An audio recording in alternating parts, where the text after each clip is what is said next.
meus amores, tudo bem? Hoje o Gabi vai falar de termoquímica, né? Termoquímica, o que estuda a termoquímica? Essa é a pergunta, né?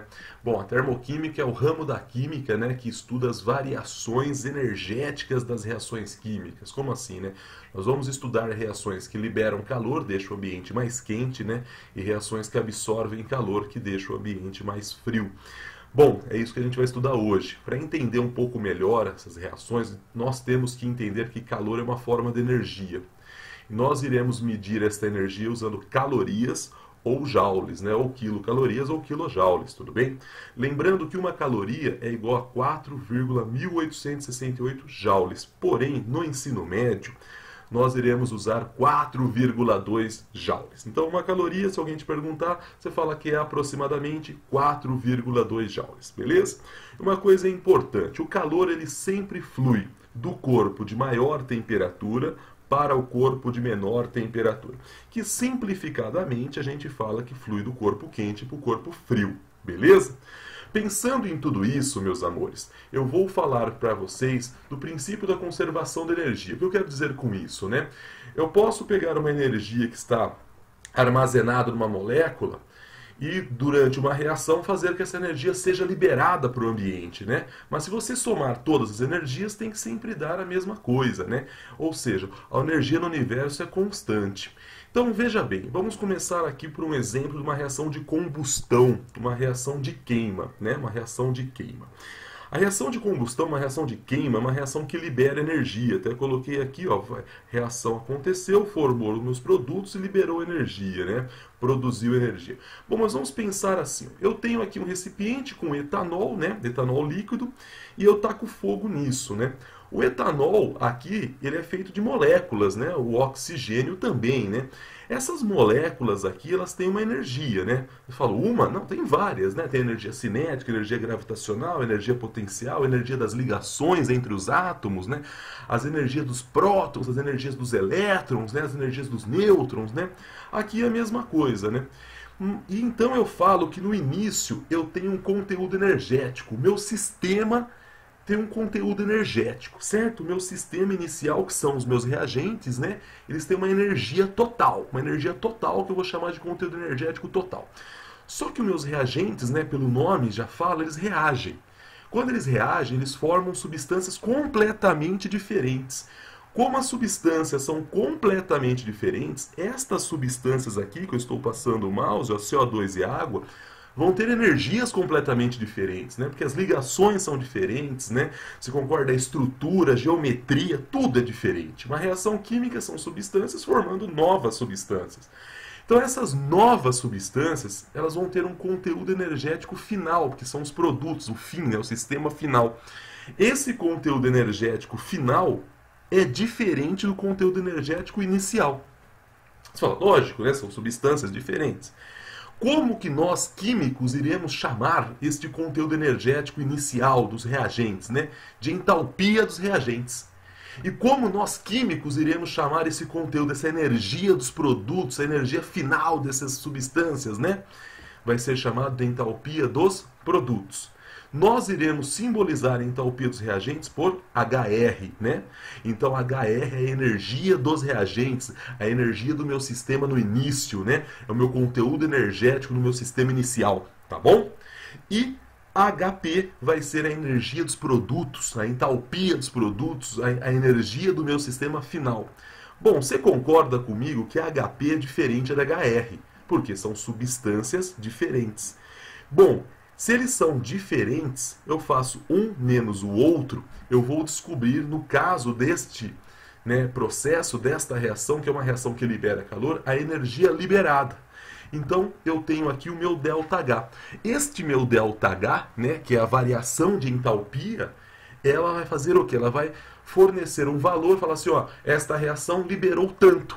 Vocês concordam comigo? Mas se eu pegar este ΔH, somar com o HP, nesse caso, me dá a entalpia dos reagentes. Por quê? Como é uma reação exotérmica, que nós vamos estudar daqui a pouco, né? No início eu tinha muita energia, eu tinha muita entalpia. Parte dessa energia ficou nos meus produtos e parte saiu para o ambiente, então o ambiente ficou quente. Porque essa é uma reação de combustão. E todas as reações de combustão liberam energia, liberam calor, né, para o ambiente. Então a gente vai estudar isto, né? A gente vai estudar isso. Nós vamos estudar que os reagentes têm uma entalpia, os produtos têm uma outra entalpia, e tem reações que vão liberar energia como esta, e tem reações que vão absorver. E nós vamos fazer estes cálculos, nós vamos estudar isto, né? E esta energia, esse calor liberado ou absorvido à pressão constante, a gente estuda a pressão constante, nós vamos calcular através do nosso ΔH, beleza? Estou simplificando o máximo porque é assim que se pede nos vestibulares, né? No ensino médio, para cursinhos, pré-vestibulares, nós iremos estudar variação de entalpia desta maneira. Bom, pensando em tudo isso, né? Pensando em tudo isso, nós podemos definir entalpia e variação de entalpia. Então, a entalpia eu já defini para vocês, que é a energia global, é o conteúdo energético que eu tenho, né, no sistema. Lembrando que o sistema inicial são os meus reagentes e o meu sistema final são meus produtos. Então eu posso pensar que meus reagentes vão ter uma entalpia, certo? Um conteúdo energético, uma energia global. E os meus produtos vão ter uma outra entalpia. Lembrando que a entalpia dos produtos sempre será diferente da entalpia dos reagentes, porque são substâncias diferentes, tudo bem? Então, nesse exato instante, a entalpia é o conteúdo energético, ou dos reagentes ou dos produtos, certo? Os reagentes é o meu sistema inicial, os meus produtos é o meu sistema final. E quando eu tenho esta variação de entalpia, né, eu vou falar que eu tenho o quê, né?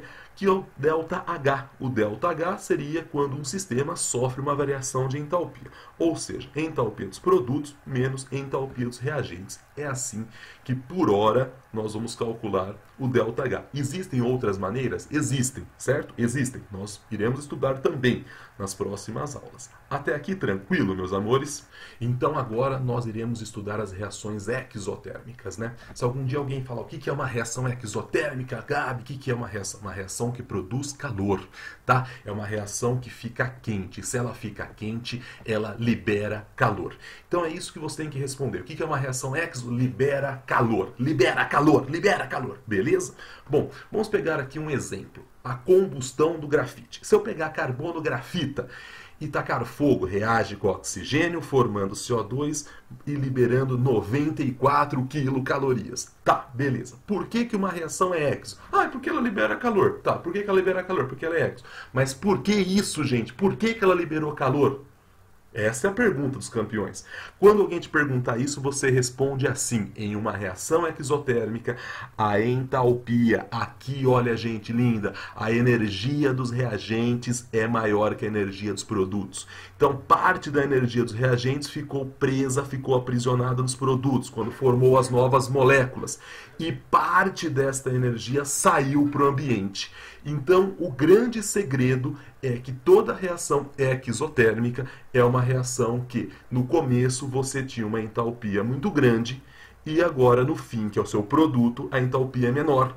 Então, parte desta energia, parte desta entalpia ficou aqui e parte saiu. Como que nós representaremos as reações exo? Existem três maneiras, três. Olha só, eu posso escrever assim, ó. Reagentes dando produtos e o calor liberado aqui junto com os produtos, tá? Essa é uma maneira. Eu posso pegar o calor liberado, que o certo é escrever aqui junto com os produtos, passar para o outro lado e colocar reagentes menos calor liberado formando produtos. Tá certo escrever assim? Tá. É menos usado? É, mas aparece. E eu posso escrever assim, ó, reagentes formando produtos com ΔH menos calor. Por que o ΔH assume sinal negativo? Essa é a pergunta do dia. Se você pega a fórmula, que é a entalpia dos produtos menos a entalpia dos reagentes, você tem o quê? Você tem que a entalpia dos reagentes é enorme, é muito maior, a entalpia dos reagentes é muito maior que a entalpia dos produtos. Então você tem um número grande, que eu simbolizei por uma seta grande, e aqui você tem um número pequeno. Faz um número pequeno menos um número grande. Isso dá que sinal matemático? Negativo. Então, este sinal negativo aqui, na verdade, ele está falando para nós químicos. Ó, essa reação, ela tinha muita entalpia, muita energia no começo, e os produtos têm menor entalpia. Então, esta reação liberou calor. Então, esse sinal de menos você lê como libera. Este sinal de menos você lê como libera. Beleza? Bom, vamos pegar aqui, dar 3 exemplos aqui, ó. Por exemplo, ó, vamos escrever reação exotérmica de 3 maneiras. 3 exemplos. Eu posso escrever assim, ó. Carbono grafita mais O2 dando CO2, liberou 94, mas eu coloquei aqui o calor liberado junto com meus produtos. Eu posso escrever assim, tá certo? Escrever assim, tá. Eu posso escrever como? Pegar o calor liberado, passar para o outro lado. Aí ele foi com sinal de menos, ó.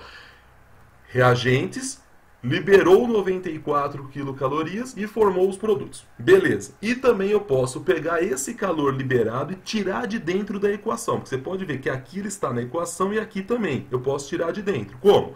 Eu posso escrever na forma de ΔH.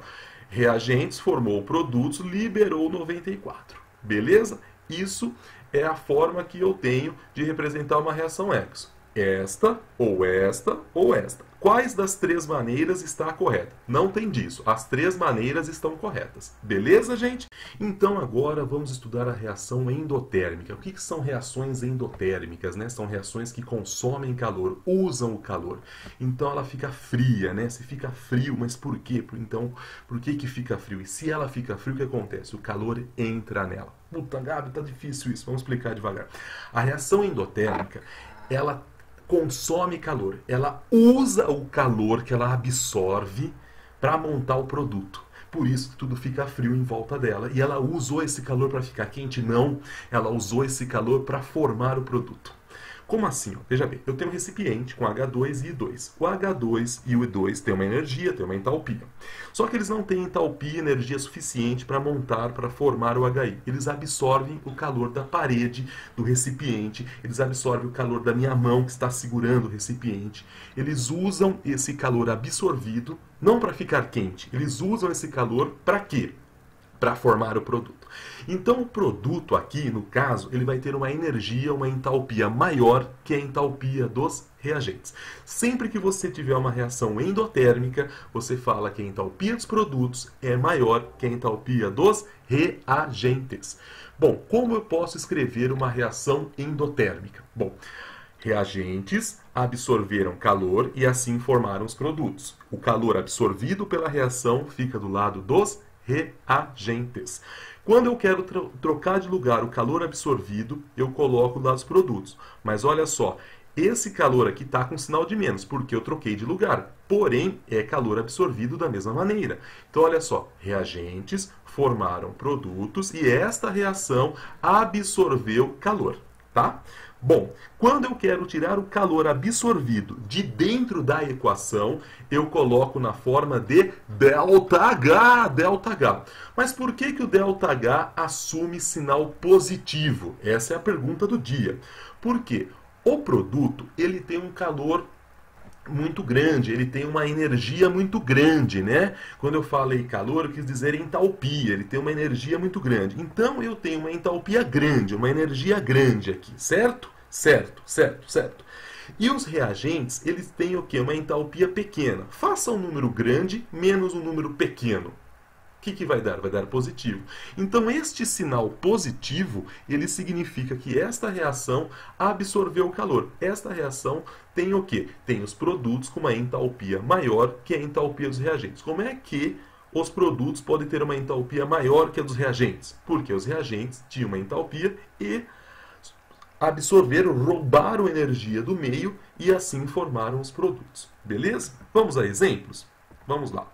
Bom, eu posso escrever uma reação aqui, ó. Reagentes mais calor absorvido aqui, né, que a reação absorveu. Então, os reagentes absorveram este calor, formando os meus produtos.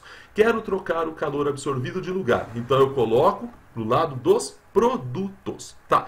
Quero tirar esse calor absorvido de dentro da equação. Então, eu coloco na forma de ΔH. Então, ΔH mais 12,4 quilocalorias. Estas são as 3 maneiras que eu posso escrever uma reação endotérmica. Qual dessas 3 é a correta? Não tem disso. As 3 estão corretas. Então, você tem que tomar cuidado que no vestibular, numa prova, num livro, pode aparecer de uma dessas 3 maneiras. Beleza até aqui, gente? Tá tranquilo? Bom, então, nós até aqui estudamos reações químicas, né? Onde substâncias formam novas substâncias, substâncias diferentes. Agora aqui eu vou falar de mudanças de estados físicos.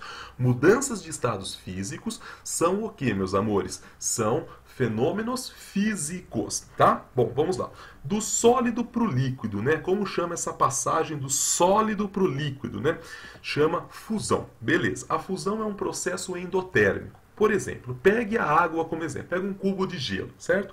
As moléculas de água elas estão praticamente paradas. Quando elas absorvem calor, elas ficam mais agitadas, certo? Ah, elas ficam mais quentes. Tudo bem. Agora, moçada, eu estou falando de fenômenos físicos. Tem algumas diferenças de fenômenos químicos, de reações químicas que nós estávamos dando até agora. Então, essas moléculas ficaram mais agitadas, né? Elas absorveram calor do meio, elas ficaram mais agitadas e passaram para o líquido. Então, a fusão é um processo endotérmico, tudo bem? Agora, o líquido passando para o estado gasoso, né? Como chama líquido para o estado gasoso? O líquido sendo transformado em gás, igual eu deixei aqui, né? Transformado em gás, chama vaporização, certo? Ó, as moléculas do líquido têm um grau de agitação, só que o gás tem uma maior agitação.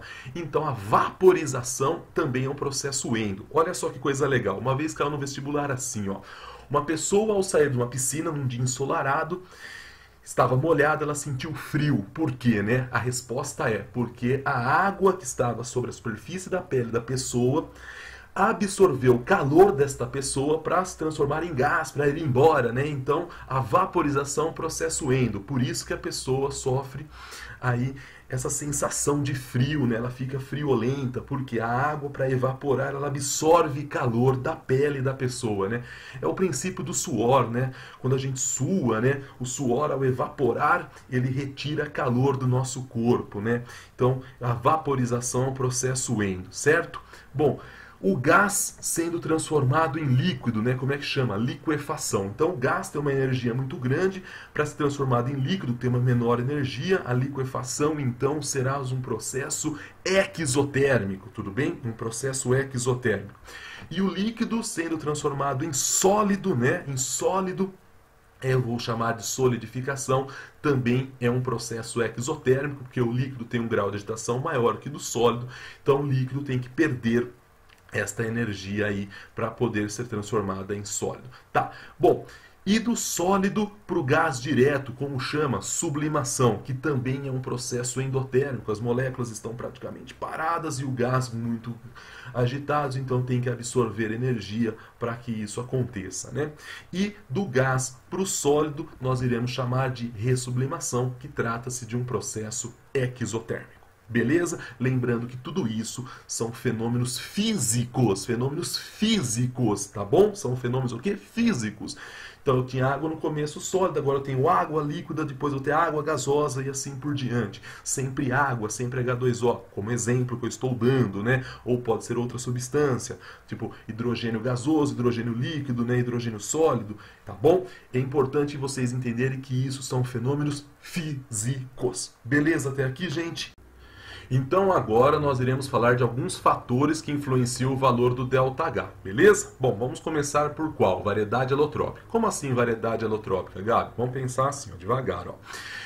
Quando você tem um elemento, e esse elemento forma substâncias simples diferentes, por exemplo, carbono, forma diamante e forma grafite, certo? Você fala certo. Tá, quando você pegar, por exemplo, olha só, faça a combustão do carbono grafite, ele vai liberar uma quantidade de energia. Faça a combustão agora do carbono diamante. A quantidade de energia liberada é diferente. Você fala, lógico, né, Gabiru, é diferente. São substâncias diferentes? Sim. Agora eu vou fazer uma pergunta. Qual reação liberou mais energia? Você fala do carbono diamante. Ó, do carbono diamante liberou 94,5 quilocalorias. Você fala, Gabi, se aqui é carbono, aqui é carbono, aqui é oxigênio, aqui é oxigênio, aqui é CO2, aqui é CO2, por que liberou quantidades diferentes? Porque o grafite, ele é diferente do diamante. Você fala, lógico, né? Então, por isso, que se eu tiver variedades alotrópicas e fizer a mesma reação, por exemplo, a combustão aqui, que eu estou fazendo tanto do grafite quanto do diamante, a energia liberada será diferente. Uma coisa interessante. Quem é mais estável para você, grafite ou diamante? O grafite, ele é muito mais estável que o diamante. Como assim? Na química, nós estabelecemos que estabilidade tem a ver com menor conteúdo energético. Quanto menor conteúdo energético, mais estável é. Então, entre duas variedades alotrópicas, a menos energética é a mais abundante. Mas como que eu sei que o grafite é menos energético que o diamante? Porque nesta reação nós tivemos uma menor liberação de energia. O grafite, ao ser queimado, ao fazer a combustão do grafite, nós verificamos que esta reação liberou menos energia do que quando foi feita a combustão do diamante. Ah, mas como que eu vou saber quem libera mais, quem libera menos? Aí a gente pensa assim, a variedade alotrópica mais estável sempre é a mais abundante. Então você tem mais grafite ou mais diamante na natureza? Mais grafite. Beleza? Lembrando sempre que a variedade alotrópica mais estável é a mais abundante na natureza. Tranquilo isso? Bom, vamos para o próximo? Olha só, estados físicos, né? Bom, a gente já sabe que o sólido tem menor energia, o líquido tem um pouco mais e o gás tem um pouco mais, né? Então veja bem, se eu pego dois exemplos clássicos aqui, né? Olha só, eu tenho H2 mais O2 dando água e a mesma reação na de baixo. Só que reparem num detalhe, a água formada aqui é líquida, a água formada aqui é gasosa.